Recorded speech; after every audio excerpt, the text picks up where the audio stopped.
Radhe Shyam is a masterpiece of errors. There are already so many negative reviews around it, so much hate. So I thought, let's focus on the good part in the film. What was good? What could have been better? Instead of having so many random things which doesn't work and brings the film down. Hello guys, I'm Nona and today we're talking about what worked in Radhe Shyam and what didn't work. Now note that I saw the Hindi version. There's a Telugu version available also but with no subtitles. So I had to watch the Hindi one. Now quickly, what didn't work? The film is convoluted. There's unnecessary things added to it, humor, so many unnecessary characters, which just destroys the pace of the film. And they got so many actors just to stand there and react to what's happening in front of them. Literally, they all could have their own reaction channels. The film is a mess. Definitely impacted by COVID a lot. There's a lot of bad filmmaking which I cannot forgive. And I'm talking about the cinematography. Green screen VFX looks so fake and so obvious. The Hindi dub, I don't get it. Shoot the film in one language only. Don't shoot it twice in different languages. Oh my god. Just to shoot one scene takes so much time and you're doubling your work, which at the end doesn't pay at all. And I said from the trailer also, Prabhas's Hindi is not good. It just takes away from his performance and the film. I understand if his PR team or whoever is working behind him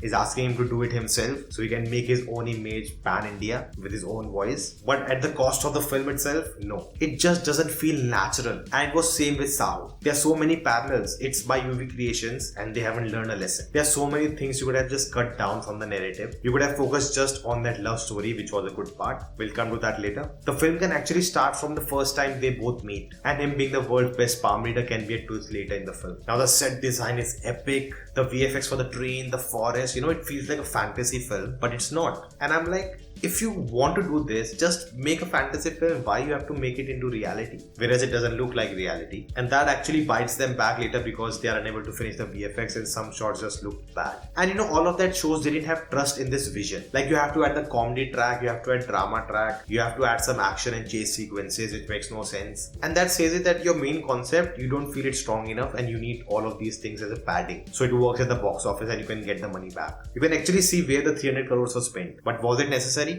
I don't know. The director is just one movie old. He made his first film in 2014. He has been assistant before that. But you have to establish yourself before, embarking on such a big project. See what S.S. Rajamouli has done. Before Bahubali came out, he was the most successful director. So he understood how to make films that work with the audiences. Then he experimented with Magadira. Then he made Iga. And then finally he started working on Bahubali. Same thing was with Sahu director. He was new. You cannot give a new director so much budget and make such a big film. It will go wrong. And I know there are directors in the first film, they have done a great job, but that's very special. That's been lucky. And after Sahu, same thing happened and it didn't work out. They better learn from their mistakes. And I don't blame the director. Everyone makes mistakes. Everyone has to learn from them. Even great filmmakers have gone through that. That's how you learn. That's how you grow. But as a production house, it doesn't look good. Alright, now come to the good part. The eternal love story. Radha Krishna, Romeo and Juliet, they can never come together. They have to fight against destiny. And over that, the philosophical part that, we cannot go against fate and destiny. He can see the future. With him having this power, having the dilemma, should I tell the truth or not? Can you really fight against your fate? What is written will happen. God has written everything, so we have no choice. We think we have. So I love those ideas in the film, but it all never came together. That was the problem. It actually reminded me of this guy, Dr. Manhattan from The Watchmen. So there was potential.